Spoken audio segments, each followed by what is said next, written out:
Sidang kelima peninjauan kembali Sakatata digelar di Ruang Cakra Pengadilan Negeri Cirebon Kamis siang. Dalam sidang pamungkas ini menghadirkan saksi ahli pidana Profesor Muzakir yang memberikan keterangan dan pandangannya.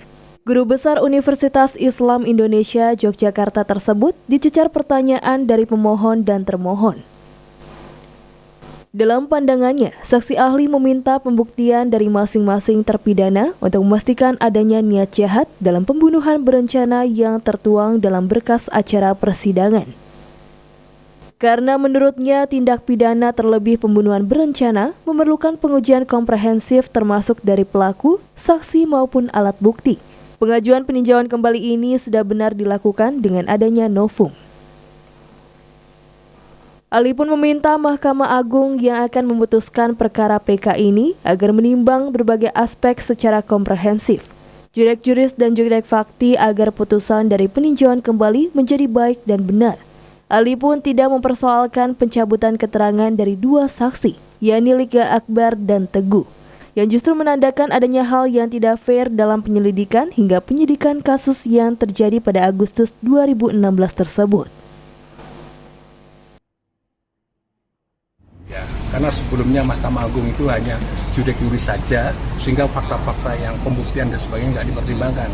Nah sekarang Mahkamah Agung harus membuktikan judek faksi plus judek juris, supaya putusannya itu menjadi baik dan benar. Bukti-bukti, novum dan juga ahli-ahli. Semua novum itu kan bukti ya. Seharusnya dengan novum-novum itu Mahkamah harus membaca gitu.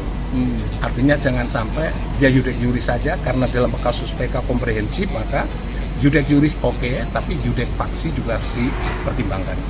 Bagaimana juga dengan beberapa saksi yang ternyata mereka mencabut pernyataannya sebagai saksi? Itulah sebagai bukti bahwa proses-proses kemarin nggak fair, dan proses itu nggak fair. Sehingga kalau ada saksi yang mencabut, tetap harus dihargai. Bahwa kalau dia berani bersumpah, harus dihargai. Yang bertanggung jawab pada Tuhan kan dia.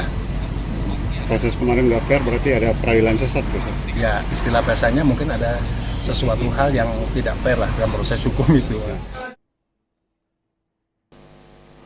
Saksi ahli pidana yang memberikan keterangannya pada hari ini sekaligus menutup sidang peninjauan kembali Sakatata. Selanjutnya Pengadilan Negeri Cirebon akan menyerahkan berkas-berkas PK ke Mahkamah Agung untuk kemudian diputuskan. Halimudin, RCTV, Cirebon.